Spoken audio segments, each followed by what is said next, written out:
Hello dear students, good afternoon.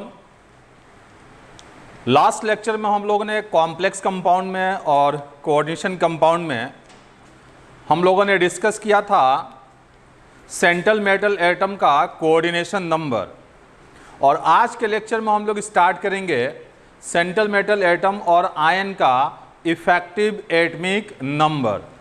और मैंने last lecture में भी बोला था कि इफेक्टिव एटमिक नंबर पढ़ने के लिए बेसिकली मेटल का चार्ज कैलकुलेशन आना चाहिए हमें, और मेटल का चार्ज कैलकुलेशन करने के लिए लिगेंड के ऊपर चार्ज पता होना चाहिए, और कोऑर्डिनेशन नंबर कैलकुलेट करने के लिए हम लोगों को लिगेंड का बेसिकली डेंसिटी पता होना चाहिए। ठीक है ना।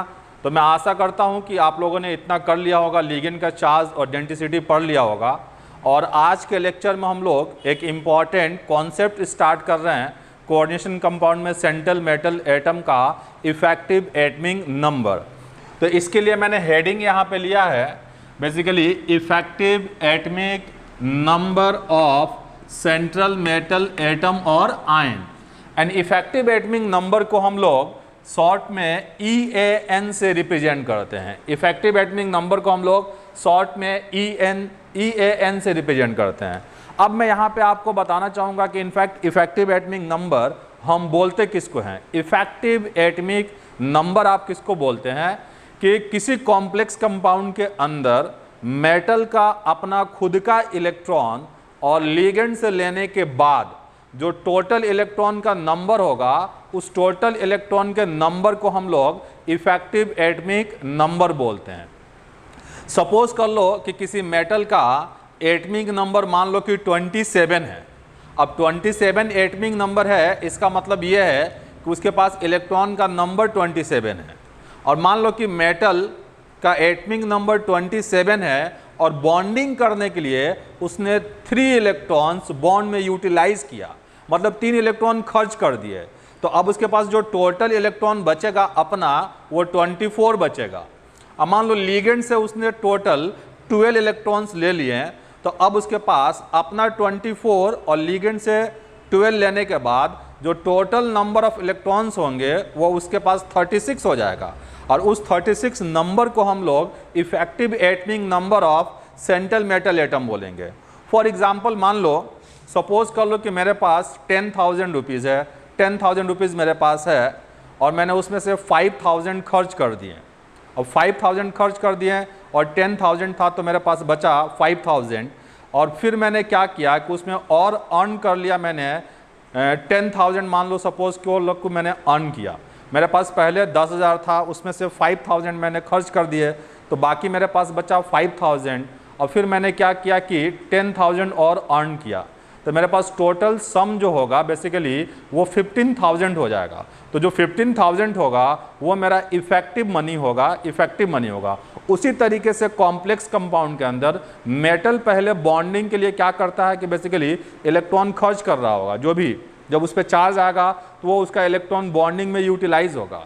और बॉन्डिंग में यूटिलाइज होने के बाद लिगेंड से जितना इलेक्ट्रॉन ले लेगा, उस इलेक्ट्रॉन के नंबर को हम लोग इफेक्टिव एटमिक नंबर बोलेंगे। तो देखो इफेक्टिव एटमिक नंबर को हम कैसे डिफाइन करेंगे। सबसे पहले आप यहाँ इफेक्टिव एटमिक नंबर के डेफिनेशन को नोट करेंगे, उसके बाद हम एग्जाम्पल की बात करेंगे कि total number of electrons present on the central metal atom और ion after accepting electron pair from the donor atoms of ligand through coordinate bond is called as effective atomic number of central metal atom। तो in fact effective atomic number हम बोलते किसको हैं, total number of electrons present on this central metal atom और ion after accepting electron pair through coordinate bond. After accepting electron pair through coordinate bond is called as effective atomic number. अब mathematically calculate करने के लिए हम लोग formula क्या use करते हैं कि हमारे पास जो मैथमेटिकल फार्मूला होगा इफेक्टिव एटमिक नंबर के लिए, ये effective atomic number is equal to हम यूज़ करते हैं Z minus oxidation state plus ये हम यूज़ करते हैं 2 into coordination number. And 2 into coordination number इसलिए कर रहा हूँ क्योंकि एक कोऑर्डिनेट बॉन्ड से मेटल को जो इलेक्ट्रॉन मिलेगा वो 2 इलेक्ट्रॉन मिलेंगे, इसलिए मैंने यहाँ पे 2 इंटू कोऑर्डिनेशन नंबर किया है।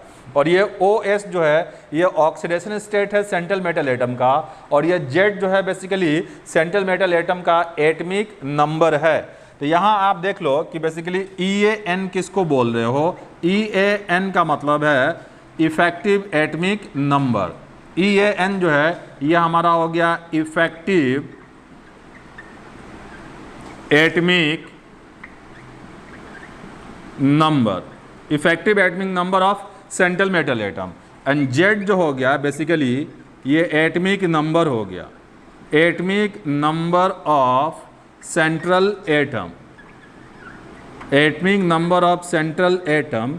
Z जो हो गया ये एटमिक नंबर हो गया सेंट्रल एटम का। एंड ये OS जो मैंने लिया है ये हो गया आपका oxidation state, oxidation state of central atom,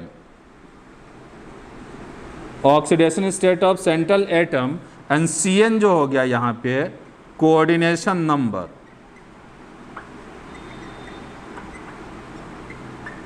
अब ये कोऑर्डिनेशन नंबर जो है इनफैक्ट सेंट्रल एटम का ही कोऑर्डिनेशन नंबर है।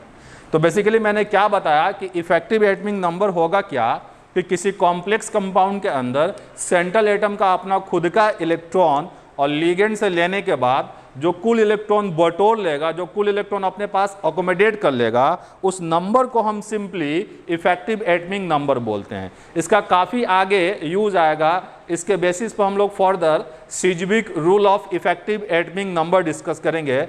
लेकिन सबसे पहले हम यहाँ पे कैलकुलेशन डिस्कस करने जा रहे हैं कि बेसिकली किस तरीके से आप किसी कॉम्प्लेक्स में इफेक्टिव एटमिक नंबर आप कैलकुलेट करोगे। सपोज कर लो कि मेरे पास एक कॉम्प्लेक्स है और उस कॉम्प्लेक्स का केमिकल फार्मूला है मेरे पास ये K4FeCN6, K4FeCN6 ये हमारे पास कॉम्प्लेक्स है। और इस कॉम्प्लेक्स में हम आयरन का इफेक्टिव एटमिक नंबर कैलकुलेट करना चाह रहे हैं। तो इफेक्टिव एटमिक नंबर कैलकुलेट करने के लिए पहले हमें आयरन का ऑक्सीडेशन स्टेट कैलकुलेट करना होगा और फिर आयरन का कोऑर्डिनेशन नंबर कैलकुलेट करना होगा। तो यहाँ पे आप देख लो कि आयरन का ठीक ना चार्ज कितना होगा, ऑक्सीडेशन स्टेट कितना होगा। तो आयरन का चार्ज कैलकुलेट करने के लिए मैंने आयरन का चार्ज मान लिया कि ये X है और 4 पोटेशियम है, तो 4 पोटेशियम पे चार्ज बेसिकली +4 हो जाएगा। और आयरन का चार्ज मैंने X मान लिया है और 1 CN पे -1 है तो 6 CN पे -6 हो जाएगा। और यहाँ 1 पोटेशियम पे +1 है तो 4 पोटेशियम पे +4 हो जाएगा। तो ये +4 प्लस आयरन का मैंने X माना है और यहाँ पे 6 CN के लिए -6, और इस कॉम्प्लेक्स कंपाउंड पे यहाँ कोई चार्ज नहीं है, इस कारण से यहाँ पे सम ऑफ द ऑक्सीडेशन स्टेट जो होगा वो 0 होगा। और यहाँ X के लिए जब आप सिंप्लीफाई करेंगे तो बेसिकली +2 आएगा। तो यहाँ पे इनफैक्ट सेंट्रल मेटल एटम का ऑक्सीडेशन स्टेट जो है +2 है। और यहाँ पे CN जो है बेसिकली मोनोडेंटल लिगेंड है और 6 CN है। इस कारण से यहाँ पे आयरन का कोऑर्डिनेशन नंबर जो होगा ये 6 हो जाएगा। आप समझ रहे होंगे कि कोऑर्डिनेशन नंबर किसको बोलते हैं। सेंट्रल मेटल एटम जो होगा लिगेंड से जितना इलेक्ट्रॉन पेयर लेगा उस इलेक्ट्रॉन पेयर के नंबर को हम कोऑर्डिनेशन नंबर बोलते हैं। और मेटल के पास जो टोटल इलेक्ट्रॉन होगा अपना इलेक्ट्रॉन और लिगेंड से लेने के बाद उस इलेक्ट्रॉन के नंबर को हम लोग इफेक्टिव एटमिक नंबर बोलते हैं। तो यहाँ जरा देख लें कि आयरन का इफेक्टिव एटमिक नंबर क्या होगा। तो effective atomic number is equal to ये Z minus oxidation state +2 into coordination number, ये हमारा फॉर्मूला है। और आयरन का Z जो होता है बेसिकली ये 26 होता है एटमिक नंबर। और आयरन पे चार्ज +2 है तो ऑक्सीडेशन स्टेट -2 कर देंगे, +2 इंटू कोऑर्डिनेशन नंबर 6 है। एंड सिंप्लीफाई करेंगे तो ये आपको 36 मिल जाएगा। इसका मतलब यह है कि यहाँ पे आयरन का इफेक्टिव एटमिक नंबर जो है 36 है।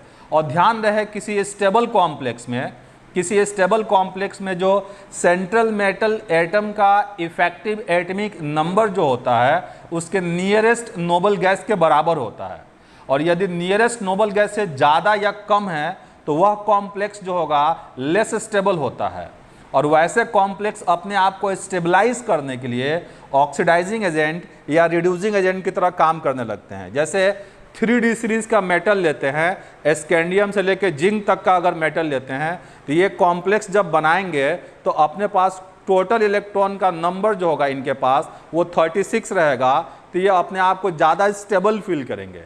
लेकिन जब 36 से कम रहेगा तो बेसिकली इलेक्ट्रॉन गेन करके ऑक्सीडाइजिंग एजेंट की तरह काम करेगा, या 36 से ज़्यादा रहेगा तो इलेक्ट्रॉन लॉस करके रिड्यूसिंग एजेंट की तरह काम करेगा। तो किसी कॉम्प्लेक्स को आप स्टेबल कॉम्प्लेक्स बोलेंगे जब उसका इफेक्टिव एटॉमिक नंबर जो हो उसके नियरेस्ट नोबल गैस के बराबर हो। यदि ज़्यादा अगर है नियरेस्ट नोबल गैस से तो इलेक्ट्रॉन लॉस करके स्टेबल होना चाहेगा और रिड्यूसिंग एजेंट की तरह काम करेगा, और कम है इफेक्टिव एटॉमिक नंबर यदि नियरेस्ट नोबल गैस से तो इलेक्ट्रॉन गेन करके ऑक्सीडाइजिंग एजेंट की तरह काम करेगा, ठीक ना। तो ज़्यादा और कम दोनों ही सिचुएशन में कॉम्प्लेक्स जो होगा लेस स्टेबल होगा। जब उसका effective atomic number nearest noble gas से ज़्यादा या कम होगा तो लेस स्टेबल होगा, ज़्यादा होगा तो इलेक्ट्रॉन लॉस करके स्टेबलाइज करेगा और रिड्यूसिंग एजेंट की तरह काम करेगा, और कम होगा तो इलेक्ट्रॉन गेन करके स्टेबलाइज होगा और ऑक्सीडाइजिंग एजेंट की तरह काम करेगा, ठीक ना। तो सिंपली हम किसी कॉम्प्लेक्स कंपाउंड के अंदर सेंट्रल मेटल एटम के पास सेंट्रल मेटल एटम का अपना इलेक्ट्रॉन और लीगेंड से लेने के बाद जो टोटल इलेक्ट्रॉन का नंबर होगा उस इलेक्ट्रॉन के नंबर को हम लोग इफेक्टिव एटॉमिक नंबर बोलते हैं। That is the total number of electrons present on the central metal atom after accepting electron pair through coordinate bond is called as effective atomic number of central metal atom। and mathematically calculate करने के लिए हमने यहाँ पे formula लिया है EAN is equal to Z minus oxidation state plus 2 into coordination number। And यहाँ पे EAN जो होगा in fact effective atomic number of central metal atom, and Z जो होगा atomic number of central atom, and OS जो मैंने लिखा है ये oxidation state of central atom, and CN जो है coordination number of central atom. यहाँ पे 2 इंटू कोऑर्डिनेशन नंबर करने का मतलब है कि बेसिकली एक कोऑर्डिनेट बॉन्ड से मेटल को 2 इलेक्ट्रॉन मिलते हैं, और हम लोग यहाँ पे इफेक्टिव एटॉमिक नंबर का मतलब मेटल के पास टोटल इलेक्ट्रॉन का नंबर काउंट कर रहे हैं, और एक कोऑर्डिनेट बॉन्ड से 2 इलेक्ट्रॉन मिलेगा, इसलिए 2 इंटू कोऑर्डिनेशन नंबर हमने किया है, ठीक ना। तो मेरे ख्याल से आप समझ चुके होंगे कि इफेक्टिव एटॉमिक नंबर बोलते किसको हैं। आगे मैं बहुत सारा एग्जाम्पल लूँगा, उन एग्जाम्पल में हम कैलकुलेट करेंगे सेंट्रल मेटल एटम का इफेक्टिव एटॉमिक नंबर।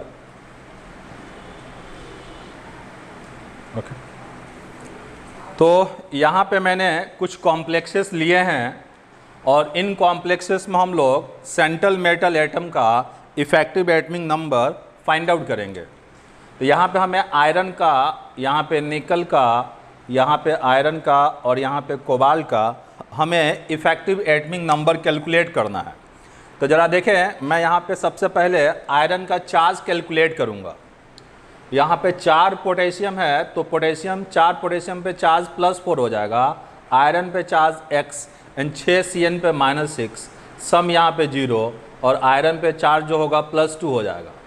और यहाँ पे मुझे निकल का चार्ज कैलकुलेट करना है, तो निकल का चार्ज x हो गया मान लिया, और कार्बोनिल न्यूट्रल लिगेंड है, इस पर कोई चार्ज नहीं है, तो 4 कार्बोनिल है तो 4 इंटू 0, एंड चार्ज का सम 0 हो जाएगा।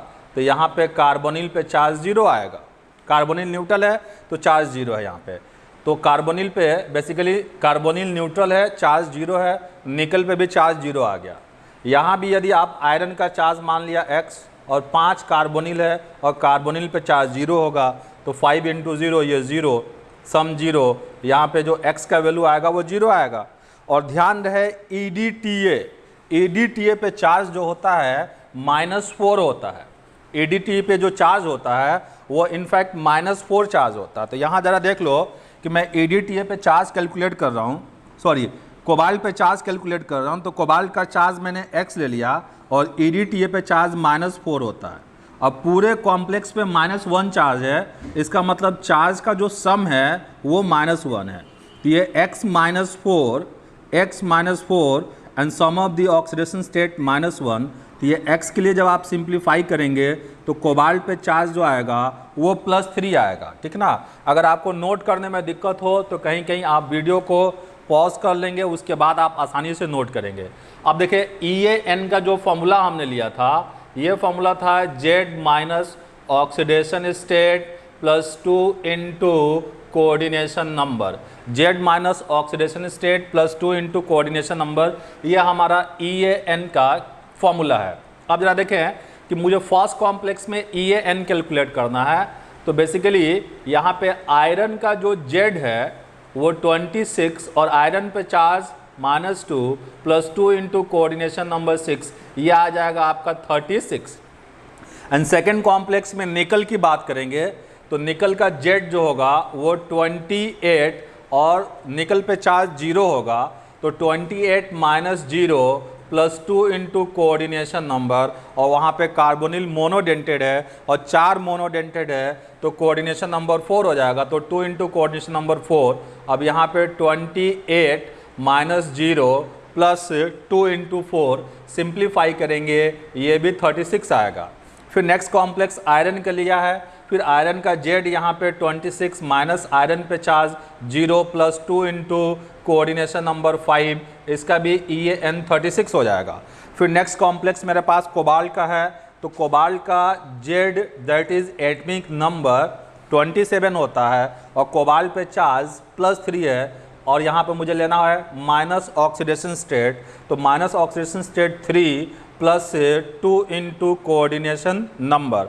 अब ध्यान देंगे यहाँ पे कोबाल्ट के साथ एक EDTA है, और EDTA जो लिगेंड होता है ये हेक्साडेंटेड लिगेंड होता है, और हेक्साडेंटेड जो लिगेंड होगा वो अकेला 6 कोऑर्डिनेट बॉन्ड बनाएगा। EDTA के अंदर बेसिकली EDTA का पूरा नेमिंग जो होता है इथिलीन डाईअमाइन टेट्रा एसीटेटो, और इथिलीन डाईअमाइन टेट्रा एसीटेटो के अंदर 4 ऑक्सीजन डोनर है और 2 नाइट्रोजन डोनर है, तो बेसिकली इसको हम बोलेंगे इथिलीन डाईअमाइन टेट्रा एसीटेटो, और यहाँ पे अकेला EDTA 6 कोऑर्डिनेट बॉन्ड बनाएगा।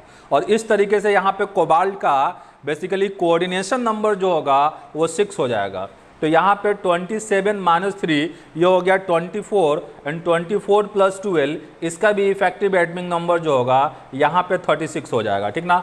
तो हम लोग क्या देख रहे हैं कि जो भी फर्स्ट सीरीज़ का जो हम कॉम्प्लेक्स ले रहे हैं, first transition series that is 3D series का जो हम लोग मेटल का कॉम्प्लेक्स ले रहे हैं, उन कॉम्प्लेक्सेस का EAN 36 आ रहा। 36 आने का मतलब इन सभी कॉम्प्लेक्सेस में सेंट्रल मेटल एटम आयरन, निकल, आयरन, कोबाल्ट, इन सब के पास अपने नियरेस्ट नोबल गैस के बराबर इलेक्ट्रॉन है, और ये कॉम्प्लेक्सेस स्टेबल होते हैं। अब ध्यान रहे आगे हम लोग कुछ पढ़ेंगे कि कौन सा कॉम्प्लेक्स ऑक्सीडाइजिंग एजेंट होगा, कौन सा कॉम्प्लेक्स रिड्यूसिंग एजेंट होगा। तो कॉम्प्लेक्स का ऑक्सीडाइजिंग नेचर और रिड्यूसिंग नेचर बताने के लिए हम लोग इफेक्टिव एटमिक नंबर कैलकुलेट करेंगे, और यदि effective atomic number nearest noble gas से ज़्यादा आएगा तो इलेक्ट्रॉन लॉस करेगा वो कॉम्प्लेक्स, और nearest noble gas electronic configuration पाना चाहेगा by the loss of electron, और वैसे कॉम्प्लेक्सेस रिड्यूसिंग एजेंट हो जाएंगे। और यदि effective atomic number nearest noble gas से कम है तो वैसे कॉम्प्लेक्सेस इलेक्ट्रॉन गेन करेंगे, और वह कॉम्प्लेक्स जो होंगे ऑक्सीडाइजिंग एजेंट की तरह बिहेव करेंगे। तो मैं आगे कुछ और एग्जांपल ले रहा हूँ कॉम्प्लेक्स कंपाउंड का, और उन कॉम्प्लेक्सेस में हम लोग इफेक्टिव एटमिक नंबर कैलकुलेट करेंगे।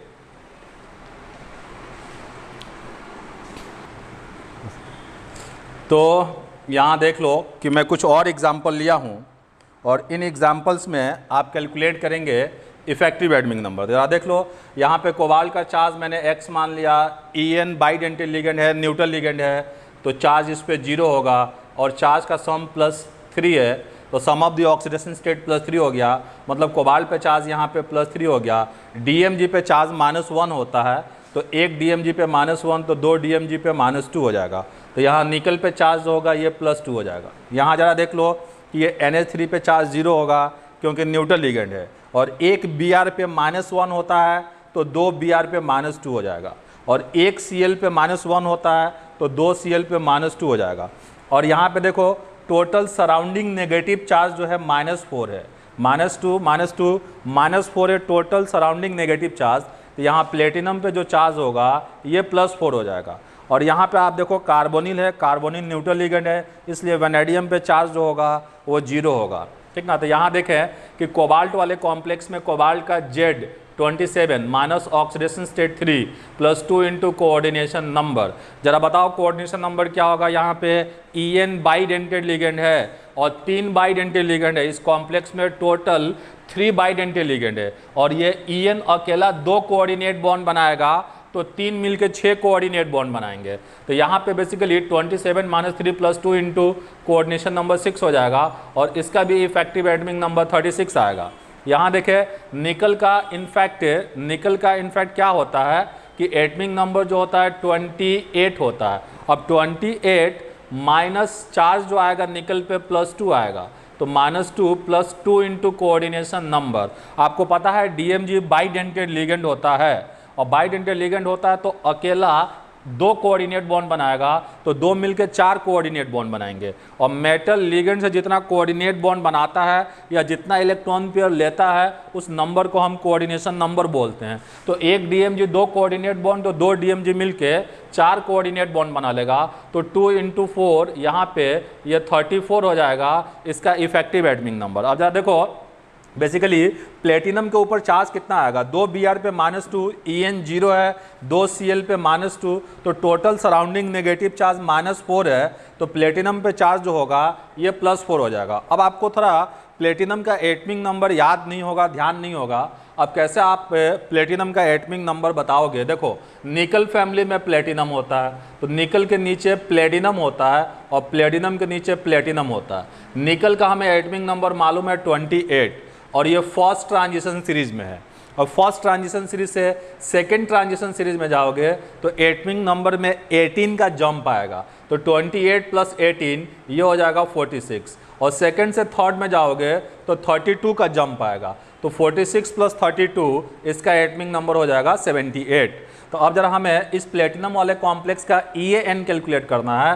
तो प्लेटिनम का Z हो गया ये 78 माइनस ऑक्सीडेशन स्टेट प्लेटिनम पे ये 4 हो गया +2 इंटू कोऑर्डिनेशन नंबर। अब कोऑर्डिनेशन नंबर के लिए देख लो ये Cl भी मोनोडेंटल लिगेंड है और NH3 भी मोनोडेंटल लिगेंड है, तो टोटल यहाँ पे 6 मोनोडेंटल लिगेंड है। तो ये 6 मोनोडेंटल जो होंगे प्लेटिनम के साथ 6 कोऑर्डिनेट बॉन्ड बनाएंगे। इसका मतलब यहाँ पे प्लेटिनम का कोऑर्डिनेशन नंबर 6 हो जाएगा और यहाँ जब आप कैलकुलेट करोगे ये 78 -4 74 हो जाएगा। अब +12 74 + 12 जो हो गया ये बेसिकली ये 86 हो जाएगा, ठीक ना। तो ये 86 इसका EAN आ जाएगा, 74 + 12 86 हो जाएगा, ठीक ना। यहाँ पे जरा देख लो कि इस कॉम्प्लेक्स कंपाउंड में वेनेडियम वाले कॉम्प्लेक्स में वेनेडियम पे चार्ज 0 होगा और वेनेडियम का जो एटमिक नंबर होता है वो 23 होता है, क्योंकि वेनेडियम के साथ कार्बोनिल लिगेंड है CO और वो न्यूट्रल लिगेंड है। तो वेनेडियम का atomic number 23 minus oxidation state 0 +2 into coordination number 6 और इसका EAN आ गया 35। 35 का मतलब ये है कि इसका इफेक्टिव एटमिक नंबर जो है वेनेडियम के कॉम्प्लेक्स का इफेक्टिव एटमिक नंबर जो है अपने नियरेस्ट नोबल गैस से, ठीक ना, इफेक्टिव एटमिक नंबर 1 कम है। तो बेसिकली ये जो होगा एक इलेक्ट्रॉन गेन करके 36 पूरा करना चाहेगा और जब ये इलेक्ट्रॉन गेन करने वाला कॉम्प्लेक्स होगा तो इस कॉम्प्लेक्स को हम बोलेंगे कि ये ऑक्सीडाइजिंग एजेंट होगा। तो वे मेटल कार्बोनिल कॉम्प्लेक्सेस जिस कॉम्प्लेक्स कंपाउंड में सेंट्रल मेटल एटम का effective atomic number nearest noble gas से कम होगा तो वैसे कॉम्प्लेक्सेस जो होंगे ऑक्सीडाइजिंग एजेंट की तरह काम करेंगे, ठीक ना। और इनका रिडक्शन होगा by the gain of electron 1 by the gain of electron. तो देखो वेनेडियम का जो इफेक्टिव एटमिक नंबर है वो 35 है और अपने नियरेस्ट नोबल गैस 36 से कम है। अब 36 से कम है तो 36 पूरा करने के लिए ये कॉम्प्लेक्स जो होगा एक इलेक्ट्रॉन गेन करेगा और ऑक्सीडाइजिंग एजेंट की तरह काम करेगा। और इसी तरीके से यदि किसी कॉम्प्लेक्स कंपाउंड के अंदर effective atomic number nearest noble gas से ज़्यादा होगा तो वैसे कॉम्प्लेक्सेस इलेक्ट्रॉन लॉस करेंगे और ऑक्सीडाइजिंग एजेंट की तरह बिहेव करेंगे, ठीक है। तो मैंने कुछ और कॉम्प्लेक्सेस यहाँ पे लिया है और इन कॉम्प्लेक्सेस में हम लोग इफेक्टिव एटमिक नंबर कैलकुलेट करेंगे सेंट्रल एटम का। सबसे पहले देख लो कि यहाँ कोबाल्ट का चार्ज क्या होगा। तो कोबाल्ट का चार्ज मैंने X मान लिया और NO2 पे -1 चार्ज होता है और यहाँ पे टोटल 6 NO2 है तो इस पे -6 चार्ज हो जाएगा। तो X -6 और चार्ज का सम जो है यहाँ पे -4 ले लिया। चार्ज का सम यहाँ पे मैंने -4 ले लिया तो सम ऑफ द ऑक्सीडेशन स्टेट -4 हो जाएगा, और जब मैं x के लिए सिंप्लीफाई करूँगा तो ये चार्ज जो होगा +2 आ जाएगा। एंड कोबाल्ट का एटमिक नंबर जो होता है 27 माइनस ऑक्सीडेशन स्टेट, ठीक ना, x के लिए जो मैंने कैलकुलेशन किया वो 2 आया है, और minus oxidation state 2 +2 into coordination number. And NO2 mono anion है और मोनोडेंटेड भी है, तो अकेला NO2 एक कोऑर्डिनेट बॉन्ड बनाएगा तो 6 मिलके 6 कोऑर्डिनेट बॉन्ड बनाएंगे, तो +2 इंटू कोऑर्डिनेशन नंबर 6, और इसका EAN आप कैलकुलेट करेंगे तो ये हो जाएगा 27 - 2 25, 25 + 2 37। अब 37 जो है ये नियरेस्ट नोबल गैस से ज़्यादा है, 37 जो है ये नियरेस्ट नोबल गैस से ज़्यादा है, इसका मतलब ये कॉम्प्लेक्स एक इलेक्ट्रॉन लॉस करेगा और ये बिहेव करेगा रिड्यूसिंग एजेंट की तरह, ये बिहेव करेगा रिड्यूसिंग एजेंट की तरह। अब मैंने यहाँ पे ये दो कॉम्प्लेक्सेस जो है हमारे लिए वेरी वेरी इंपॉर्टेंट है, हमारे लिए वेरी वेरी इंपॉर्टेंट है। देखो होता क्या है कि NO जो होता है ये न्यूट्रल लिगेंड भी होता है और as well as positive ligand भी होता है। NO न्यूट्रल लिगेंड भी होता है और साथ ही साथ पॉजिटिव लिगेंड की तरह भी काम करता है। तो अब मुझे देखना होगा कि कैसे कॉम्प्लेक्सेस पे NO जो होगा न्यूट्रल लिगेंड होगा और कब किसी कॉम्प्लेक्स के अंदर NO जो होगा पॉजिटिव लिगेंड की तरह काम करेगा।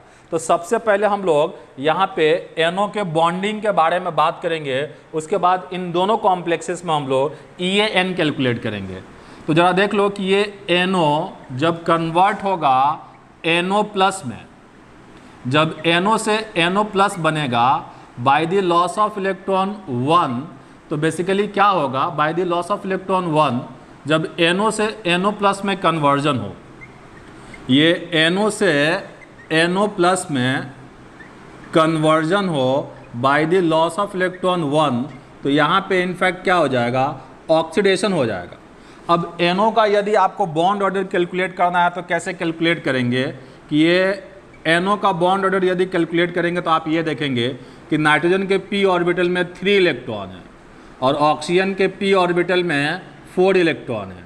तो नाइट्रोजन और ऑक्सीजन दोनों के p ऑर्बिटल में टोटल नंबर ऑफ इलेक्ट्रॉन 7 हो गया, टोटल नंबर ऑफ इलेक्ट्रॉन 7 हो गया। लेकिन यदि आप इसका 1s और 2s की बात करेंगे तो इसका 1s, इसका 1s, इसका 1s2, इसका 1s2, दो बॉन्डिंग दो एंटी बॉन्डिंग कैंसिल हो जाएगा। इसका 2s2, इसका 2s2, दो बॉन्डिंग दो एंटी बॉन्डिंग कैंसिल हो जाएगा। अब आप NO के p ऑर्बिटल के इलेक्ट्रॉन की बात करेंगे तो नाइट्रोजन के p में 3 इलेक्ट्रॉन है और ऑक्सीजन के p में 4 इलेक्ट्रॉन है, तो दोनों के पास p में टोटल नंबर ऑफ इलेक्ट्रॉन 7 है। अब 7 में से 6 इलेक्ट्रॉन तो बॉन्डिंग में जाएगा, 1s और 2s कैंसिल हो गया, bonding anti bonding, 6 electron bonding में जाएगा और एक एंटी बॉन्डिंग में जाएगा, डिवाइडेड बाई 2 कर देंगे तो bonding minus anti bonding divided by 2, इसका बॉन्ड ऑर्डर जो होगा ये 2.5 हो जाएगा। मतलब NO का जो बॉन्ड ऑर्डर है, NO का जो बॉन्ड ऑर्डर है ये 2.5 है और ये एक इलेक्ट्रॉन जो है एंटी बॉन्डिंग में है। तो ये इनफैक्ट क्या करता है कि एंटी बॉन्डिंग से इलेक्ट्रॉन लॉस करना चाहेगा। जब NO से NO+ में कन्वर्जन होगा तो यहाँ से एक इलेक्ट्रॉन एंटी बॉन्डिंग से निकल जाएगा और फिर ये NO+ का जब आप बॉन्ड ऑर्डर कैलकुलेट करोगे तो बॉन्ड ऑर्डर जो होगा इसके बॉन्डिंग में 6, एंटी बॉन्डिंग 0 डिवाइडेड बाई 2 और ये बॉन्ड ऑर्डर 3 हो जाएगा। इनफैक्ट मैंने 1s और 2s को कैंसिल कर दिया है, सिर्फ p ऑर्बिटल इलेक्ट्रॉन को कंसीडर किया है, तो इसका बॉन्ड ऑर्डर 3 हो जाएगा। तो यदि आप NO और NO+ को कंपेयर करेंगे, अगर आप यहाँ पे NO का बॉन्ड ऑर्डर लेंगे तो ये आपको 2.5 मिलेगा और NO+ का बॉन्ड ऑर्डर लेंगे तो यहाँ पे 3 मिलेगा। तो जब आप NO और NO+ को कंपेयर करेंगे तो NO+ जो होगा वो मोर स्टेबल होता है। अब होता क्या है कि NO+ का बॉन्ड ऑर्डर 3 है, NO+ का बॉन्ड ऑर्डर 3 है, तो ये NO+ जो होगा NO+ में सिर्फ और सिर्फ नाइट्रोजन अपना लोन पेयर देगा और ये 2 इलेक्ट्रॉन डोनर होगा, ये 2 इलेक्ट्रॉन डोनर होगा। और जब ये NO न्यूट्रल होगा तो इसका बॉन्ड ऑर्डर 2.5 है और ये 3 इलेक्ट्रॉन डोनर होगा, ये 3 इलेक्ट्रॉन डोनर होगा। NO न्यूट्रल जो होगा ये 3 इलेक्ट्रॉन डोनर होगा और NO प्लस जो होगा ये 2 इलेक्ट्रॉन डोनर होगा। अब NO न्यूट्रल 3 इलेक्ट्रॉन डोनर कैसे होता है? एक इलेक्ट्रॉन जो होता है ये अपने एंटी बॉन्डिंग से डोनेट करता है। तो ध्यान रहे किसी कॉम्प्लेक्स कंपाउंड के अंदर यदि NO न्यूट्रल है तो वो 3 इलेक्ट्रॉन डोनर होगा और NO पॉजिटिव है तो वो 2 इलेक्ट्रॉन डोनर होगा। अब प्रॉब्लम ये है कि आप कैसे समझोगे कि किसी कॉम्प्लेक्स कंपाउंड के अंदर NO न्यूट्रल लिगेंड है या NO पॉजिटिव लिगेंड है, NO न्यूट्रल लिगेंड है या NO पॉजिटिव लिगेंड है, कैसे आप समझेंगे? तो सिंपली ध्यान रखेंगे कि जब कॉम्प्लेक्स कंपाउंड के अंदर मेटल पे चार्ज होगा तो NO पे भी चार्ज होगा, मतलब NO पॉजिटिव लिगेंड होगा। लेकिन जब कॉम्प्लेक्स कंपाउंड के अंदर मेटल पे चार्ज जब जीरो होगा तो NO पे भी चार्ज जीरो होगा। होता क्या है कि जब मेटल पे चार्ज होता है तो मेटल जो होता है NO को ऑक्सीडाइज कर देता है NO प्लस में और NO पे भी चार्ज आ जाता है। लेकिन जब मेटल न्यूट्रल होता है तो मेटल जो होता है NO लिगेंड को ऑक्सीडाइज नहीं करता है और NO जो होता है बेसिकली न्यूट्रल लिगेंड की तरह काम करता है। तो NO न्यूट्रल कब होगा? जब मेटल पे चार्ज जीरो होगा। और NO पे चार्ज कब होगा? जब मेटल पे चार्ज होगा। तो यहाँ ज़रा देख लें कि मैंने ये एक कॉम्प्लेक्स कंपाउंड लिया है Na2FeCN5। तो यहाँ से अभी मैं क्या करूँगा कि NO को हटा के सोचूंगा। तो NO को हटा के सोचूंगा तो यहाँ पे 2 सोडियम पे चार्ज +2 है और 5 CN पे चार्ज -5 है। तो यहाँ मेटल पे चार्ज आ जाएगा और मेटल पे चार्ज आ जाने का मतलब NO पे भी चार्ज आ जाएगा। जब CN चार्ज स्पीसीज है तो मेटल पे भी चार्ज आ जाएगा और मेटल पे चार्ज आ जाएगा तो NO पे भी चार्ज आ जाएगा, तो NO पे +1 चार्ज आ जाएगा, ठीक ना। तो यहाँ देख लें कि फिर आयरन पे कितना चार्ज है। तो इस पे +2 चार्ज है, इस पे +1 चार्ज है और ये 5 CN पे -5 चार्ज है। तो जितना नेगेटिव चार्ज होगा उतना ही पॉजिटिव चार्ज रहेगा ताकि बैलेंस रहे। तो ये +2 है, ये +1 है और ये -5 है। तो यहाँ आयरन पे जो चार्ज होगा ये +2 होगा, आयरन पे चार्ज +2 होगा और NO पे +1 चार्ज है। तो NO जो होगा बेसिकली ये 2 इलेक्ट्रॉन डोनर होगा। तो यहाँ जरा देख लो कि इसका इफेक्टिव एटमिक नंबर क्या हो जाएगा। तो इसका इफेक्टिव एटमिक नंबर आयरन का Z26 माइनस आयरन का एटमिक नंबर माइनस आयरन का oxidation state 2 +2 into coordination number. तो यहाँ 5 CN है और ये CN मोनोडेंटेड है और NO भी मोनोडेंटेड है। 2 इलेक्ट्रॉन डोनेट करने का मतलब एक कोऑर्डिनेट बॉन्ड बनाएगा। तो ये मोनोडेंटेड, ये भी monodentate, total 6 monodentate, 6 coordinate bond बनेंगे तो कोऑर्डिनेशन नंबर 6 और इसका इफेक्टिव एटमिक नंबर 36 आ जाएगा।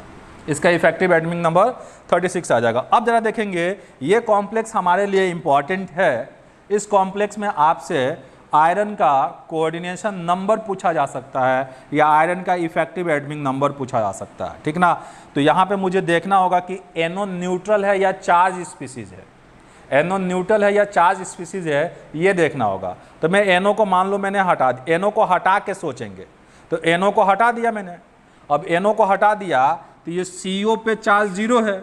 अब CO पे चार्ज 0 है तो आयरन पे भी चार्ज 0 है और आयरन पे चार्ज 0 है तो NO पे भी चार्ज 0 होगा। समझ में आ रहा नहीं बात मेरी? जब मेटल पे चार्ज 0 है तो NO लिगेंड पे भी चार्ज 0 होगा। अब NO जब न्यूट्रल होगा, जब उस पे चार्ज 0 होगा तो ये 3 इलेक्ट्रॉन डोनर होगा, 3 इलेक्ट्रॉन डोनर होगा। ये अकेला 3 इलेक्ट्रॉन डोनेट करेगा, यह अकेला 3 इलेक्ट्रॉन डोनेट करेगा तो 2 मिलके 6 इलेक्ट्रॉन देंगे मेटल को। और कार्बोनिल मोनोडेंटेड लिगेंड है, अकेला 2 इलेक्ट्रॉन देगा तो 2 मिलके 4 इलेक्ट्रॉन देगा मेटल को। अब मेटल पे चार्ज 0 है और मेटल का Z जो है 26 है, मतलब मेटल के पास, आयरन के पास अपना इलेक्ट्रॉन 26 है। 2 कार्बोनिल मिलके 4 इलेक्ट्रॉन दिया और 2 NO न्यूट्रल लिगेंड मिलके 6 इलेक्ट्रॉन दिया। और इस तरीके से यहाँ पे इसका इफेक्टिव एटमिक नंबर 26 + 4 30 + 6 ये 36 हो जाएगा। और यहाँ पे यदि आप आयरन का कोऑर्डिनेशन नंबर की बात करेंगे तो आयरन का कोऑर्डिनेशन नंबर कितना होगा वो पहले देखो कैसे कैलकुलेट किया जाएगा। ये 2 कार्बोनिल मिलके 4 इलेक्ट्रॉन दिया और 2 नाइट्रोसिल मिलके NO मिलके 6 इलेक्ट्रॉन दिया, मतलब ये 4 और 6 10 इलेक्ट्रॉन आयरन ले रहा 10 इलेक्ट्रॉन लेने का मतलब 5 इलेक्ट्रॉन पेयर ले रहा, और जितना इलेक्ट्रॉन पेयर मेटल लेता है लिगेंड से, उसी इलेक्ट्रॉन पेयर के नंबर को कोऑर्डिनेशन नंबर बोलते हैं। तो इस कॉम्प्लेक्स में आयरन का कोऑर्डिनेशन नंबर 5 हो जाएगा। तो ध्यान रहे कि बेसिकली कैसे आप ध्यान रखोगे कि कब किसी कॉम्प्लेक्स कंपाउंड में NO न्यूट्रल और NO चार्ज होगा, ठीक ना। NO पे चार्ज 0 तब होगा, NO पे चार्ज 0 तब होगा जब मेटल पे चार्ज 0 हो, और NO पे +1 चार्ज तब होगा जब मेटल पे चार्ज हो। इनफैक्ट होता क्या है, जब मेटल पे चार्ज होता है तो मेटल जो होता है NO को ऑक्सीडाइज कर देता है। आप वीडियो को पॉज कर लेंगे और सारी बातें यहाँ पे नोट कर लेंगे, ठीक ना। ध्यान रहे NO पे चार्ज तब होगा जब मेटल पे चार्ज होगा, ठीक ना। और NO पे चार्ज 0 तब होगा जब मेटल पे चार्ज 0 हो। जैसे देखें फॉर एग्जांपल होता क्या है कि मान लो यहाँ पे NO लिगेंड नहीं होता, तो नहीं होता तो यहाँ आयरन पे चार्ज क्या आता, इस 2 सोडियम पे +2 और 5 CN पे -5, तो यहाँ आयरन पे चार्ज जो होता +2 हो जाता, यहाँ आयरन पे चार्ज +2 हो जाता। तो आयरन पे चार्ज +2 हो जाता है, लेकिन जब इसके साथ NO आएगा तो क्या होगा, आयरन पहले से यहाँ आयरन पे चार्ज +3 हो जाएगा ना, यहाँ आयरन पे चार्ज +3 हो जाएगा, क्योंकि ये +2 है और ये -5 है, तो इस पर +3 हो जाएगा, ठीक ना। अभी यहाँ पे NO प्रेजेंट नहीं है, मैंने NO को हटा दिया है।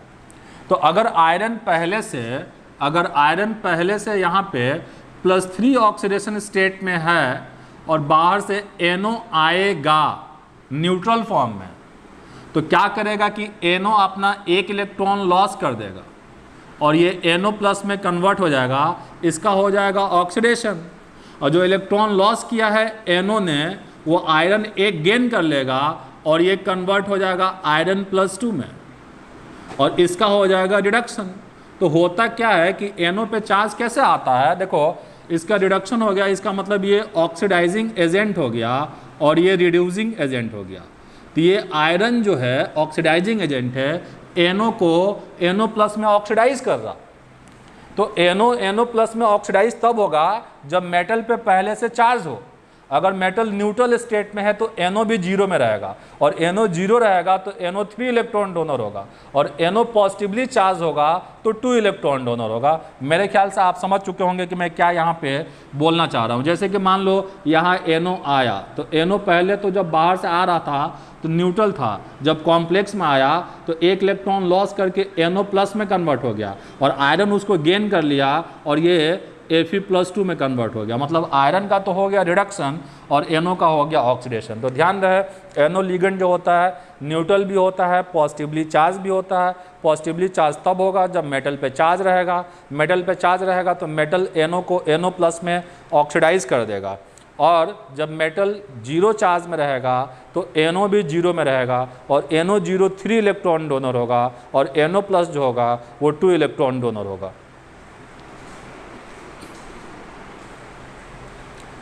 तो ठीक है बच्चों, आप लोग अगला हेडिंग लेंगे यहाँ पे on the basis of effective atomic number. हम लोग नेक्स्ट यहाँ पे हेडिंग लेंगे Sidgwick rule of effective atomic number. Next heading यहाँ पे हम लेंगे Sidgwick rule of effective atomic number. अब ध्यान रहे Sidgwick rule of effective atomic number में आपको बहुत सारे क्वेश्चन मिलते हैं। सिंपली ऐसे भी क्वेश्चन आपको मिलेंगे कि 4 ऑप्शन में 4 कॉम्प्लेक्स दे दिए जाएंगे, और वो कॉम्प्लेक्सेस दे के आपसे पूछा जाएगा कि इन कॉम्प्लेक्सेस में कौन सा कॉम्प्लेक्स जो है Sidgwick rule of effective atomic number को फॉलो अप कर रहा। तो आप उसको बोलोगे कि EAN रूल को या सिज्विक रूल को वह कॉम्प्लेक्स फॉलो अप करेगा जिस कॉम्प्लेक्स कंपाउंड के अंदर सेंट्रल मेटल एटम का इफेक्टिव एटॉमिक नंबर उसके नियरेस्ट नोबल गैस के बराबर हो। वह कॉम्प्लेक्स जो होगा Sidgwick rule of effective atomic number को फॉलो अप करेगा, और जो कम और ज़्यादा होगा वो फॉलो नहीं करेगा। तो सिज्विक ने सिंपली ये एक्सप्लेन किया है कि किसी कॉम्प्लेक्स कंपाउंड के अंदर सेंट्रल मेटल एटम का यदि इफेक्टिव एटॉमिक नंबर उसके नियरेस्ट नोबल गैस के बराबर है तो बेसिकली वह कॉम्प्लेक्स जो है स्टेबल है, और नियरेस्ट नोबल गैस से ज़्यादा या कम है तो वह कॉम्प्लेक्स जो है लेस स्टेबल है। तो ज़्यादा अगर है EAN तो इलेक्ट्रॉन लॉस करके स्टेबलाइज होगा और वह कॉम्प्लेक्स रिड्यूसिंग एजेंट की तरह काम करेगा। और यदि EAN किसी कॉम्प्लेक्स में मेटल का EAN यदि नियरेस्ट नोबल गैस से कम है तो वह कॉम्प्लेक्स भी लेस स्टेबल होगा और स्टेबल होने के लिए इलेक्ट्रॉन गेन करेगा और वो ऑक्सीडाइजिंग एजेंट की तरह काम करेगा। तो मैं यहाँ पे बेसिकली बोर्ड पे नोट डाउन नहीं करूँगा मतलब सिजविक रूल को, आप नोट्स में अपने नोट कर लेंगे। मैं यहाँ पे डिक्टेट करा रहा हूँ कि सिजविक रूल है क्या। सिंपली सिजविक रूल बोलता क्या है कि किसी मेटल कार्बोनिल कॉम्प्लेक्स में सेंट्रल एटम का इफेक्टिव एटमिक नंबर यदि नियरेस्ट नोबल गैस के बराबर है तो वह कॉम्प्लेक्स जो होगा बेसिकली मोस्ट स्टेबल होगा और ज़्यादा और कम है तो लेस स्टेबल होगा, ठीक ना। तो यहाँ नोट डाउन कर लेंगे यहाँ पे Sidgwick rule of effective atomic number. According to this rule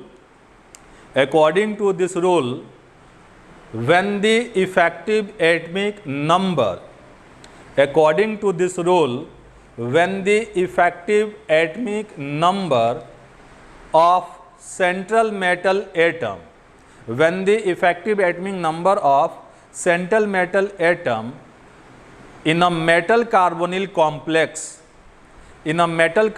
complex is equal to nearest noble gas is equal to nearest noble gas electronic configuration is equal to nearest noble gas electronic configuration, then stability of that complex is higher. Thus it is observed that in a metal carbonyl complex, if the effective atomic number of central metal atom either less or more than nearest noble gas electronic configuration, then that complex can act as oxidant and reductant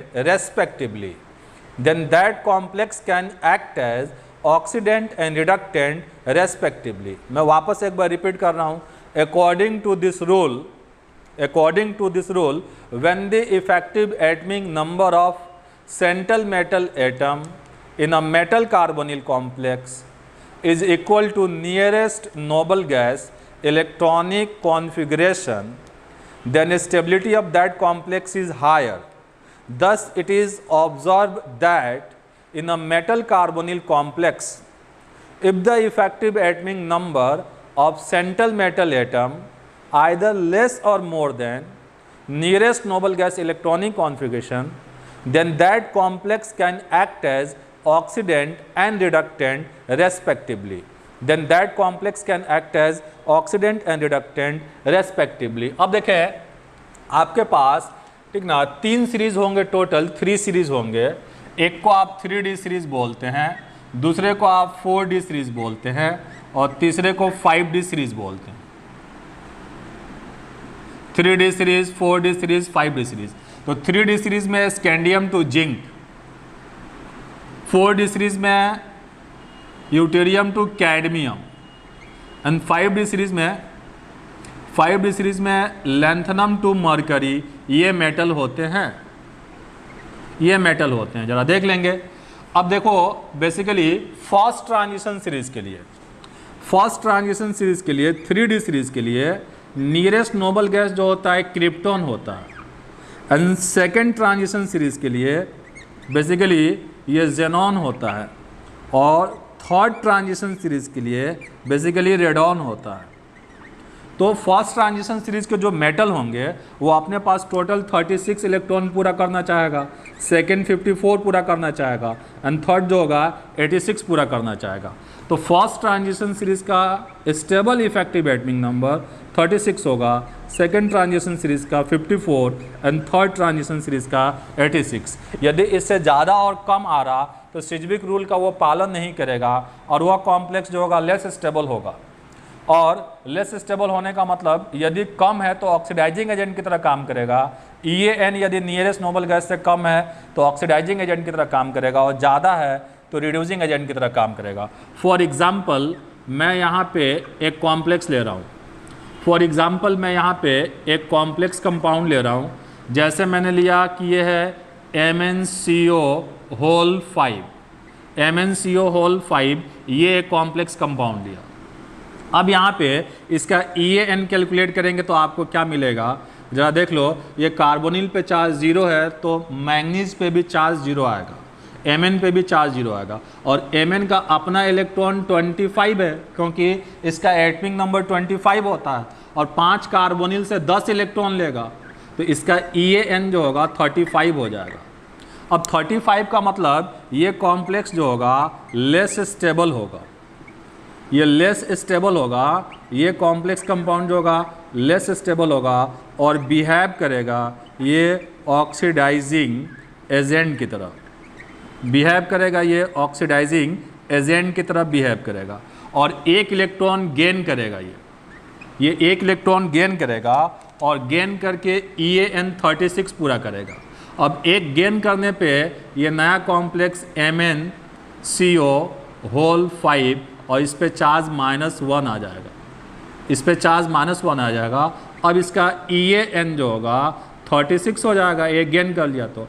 अब 36 हो जाने का मतलब ये more stable हो जाएगा, ये सिजबिक rule के अकॉर्डिंग ये कॉम्प्लेक्स जो होगा मोर स्टेबल हो जाएगा। एंड सिमिलरली मैं एक दूसरा कॉम्प्लेक्स ले रहा हूँ, लाइक ये MnCO⁵ ले लिया। अब MnCO⁵ ले लिया, अगर आप इसका EAN कैलकुलेट करेंगे तो Mn का Z25 है और 6 कार्बोनिल से 12 इलेक्ट्रॉन मिलेगा, तो 25 + 12 ये 37 हो जाएगा। अब 37 का मतलब ये कॉम्प्लेक्स जो होगा लेस स्टेबल होगा और एक इलेक्ट्रॉन लॉस करके स्टेबल हो जाएगा। अब MnCO⁵, अब यहाँ Mn पे चार्ज +1 हो जाएगा, और यहाँ पे आप बताओगे इनफैक्ट लॉस ऑफ इलेक्ट्रॉन 1। अब इसका EAN यदि आप कैलकुलेट करते हैं तो इसका EAN 36 होगा और ये मोर स्टेबल होगा, ये कॉम्प्लेक्स मोर स्टेबल होगा, और ये कॉम्प्लेक्स जो है इनफैक्ट ये कॉम्प्लेक्स जो होगा लेस स्टेबल होगा, और ये कॉम्प्लेक्स फर्दर काम करेगा रिड्यूसिंग एजेंट की तरह। तो ये कॉम्प्लेक्स ऑक्सीडाइजिंग एजेंट हो जाएगा और ये कॉम्प्लेक्स जो है रिड्यूसिंग एजेंट हो जाएगा, क्योंकि इसका EAN 37 आ रहा, 37 का मतलब नियरेस्ट नोबल गैस के बराबर नहीं है। तो ऐसे बहुत सारे कॉम्प्लेक्सेस आपको मिलेंगे, बहुत सारे क्वेश्चंस मिलेगा, मेटल कार्बोनिल कॉम्प्लेक्स मिलेगा, उसमें आपसे पूछा जाएगा कि कौन से कॉम्प्लेक्स का ऑक्सीडेशन हो सकता है या कौन से कॉम्प्लेक्स का रिडक्शन हो सकता है। तो हम सबसे पहले EAN कैलकुलेट करेंगे। यदि EAN नियरेस्ट नोबल गैस से कम है तो बेसिकली ऑक्सीडाइजिंग एजेंट की तरह काम करेगा, इलेक्ट्रॉन गेन करेगा, और ज़्यादा है तो लॉस करेगा और रिड्यूसिंग एजेंट की तरह काम करेगा। कुछ एग्जाम्पल हम ऐसे भी लेंगे जहाँ पे हम लिगेंड का नंबर फाइंड आउट करना सीखेंगे EAN के बेसिस पे, कि किसी कॉम्प्लेक्स में अगर आपके पास लिगेंड का नंबर पूछा जाए कि ये पर्टिकुलर लिगेंड कितना हो सकता है तो हम EAN के बेसिस पे ही कैलकुलेट करेंगे।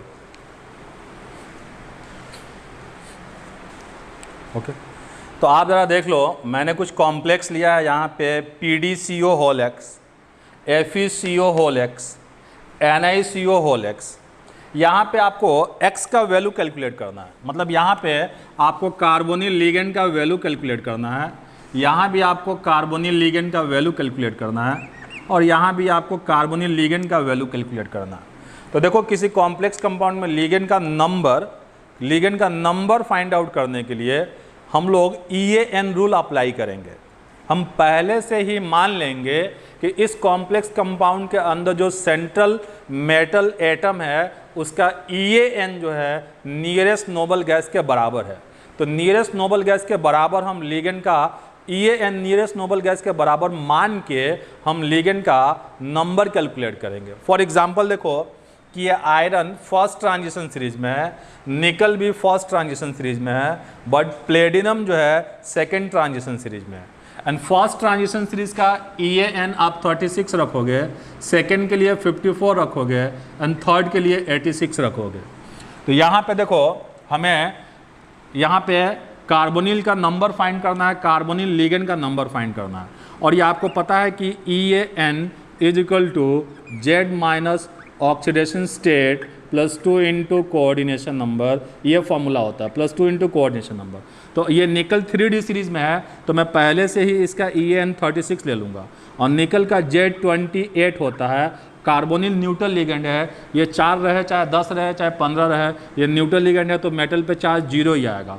तो minus oxidation state 0 plus 2 into coordination number, तो ये x जो होगा इसका कोऑर्डिनेशन नंबर हो जाएगा, क्योंकि कार्बोनिल मोनोडेंटेट लिगेंड है। अब यहाँ से हम x का वैल्यू कैलकुलेट कर लेंगे तो यहाँ हमें 4 मिल जाएगा। ठीक है, अब यहाँ जरा देख ले कि यहाँ मुझे आयरन के साथ कार्बोनिल का नंबर कैलकुलेट करना है, तो फिर वही कॉन्सेप्ट है EAN इज इक्वल टू, ठीक ना, EAN is equal to Z minus oxidation state plus 2 into coordination number, 2 into coordination number. और आयरन का Z 26 होगा, आयरन पे चार्ज 0 होगा, plus 2 into coordination number x है, और EAN हम लोग पहले से यहाँ 36 ले लेंगे, x के लिए सिंप्लीफाई करेंगे, ये आपको 5 मिल जाएगा। अब इसी तरीके से इस प्लेटिनम की बात करेंगे तो जरा देख लें, निकल के नीचे प्लेटिनम होता है और प्लेटिनम के नीचे प्लेटिनम होता है। तो ये 3D सीरीज़ में और ये 4D सीरीज़ में है। तो 4D सीरीज़ में तो हम पहले से इसका स्टेबल इफेक्टिव एटमिक नंबर 54 ले लेंगे, तो यहाँ कैलकुलेट कर लेंगे। EAN इसका 54 हो गया और इसका 28 होता है निकल का एटमिक नंबर, तो 18 जोड़ देंगे निकल में तो प्लेटिनम का मिल जाएगा 46। तो EAN 54 is equal to Z 46 minus charge 0 plus 2 into coordination number x, तो x के लिए यहाँ सिंप्लीफाई करेंगे तो 4 आ जाएगा। तो ऐसे भी हमें कॉम्प्लेक्सेस दिए जाएंगे जहाँ पे हमें कार्बोनिल लिगेंड का नंबर फाइंड आउट करने के लिए पूछेगा, और कार्बोनिल लिगेंड का जब नंबर फाइंड आउट करने के लिए पूछेगा तो आप पहले से उस कॉम्प्लेक्स में सेंट्रल मेटल एटम जो होगा उसका EAN जो होगा नियरेस्ट नोबल गैस के बराबर एज्यूम करके कैलकुलेट करेंगे। ठीक है, तो हम लोगों ने आज के क्लास में इफेक्टिव एटमिक नंबर कैलकुलेट किया है, और इफेक्टिव एटमिक नंबर हम लोगों ने सिंपल कॉम्प्लेक्सेस में कैलकुलेट किया है, और इफेक्टिव एटमिक नंबर के बेसिस पे Sidgwick rule of effective atomic number पढ़ा।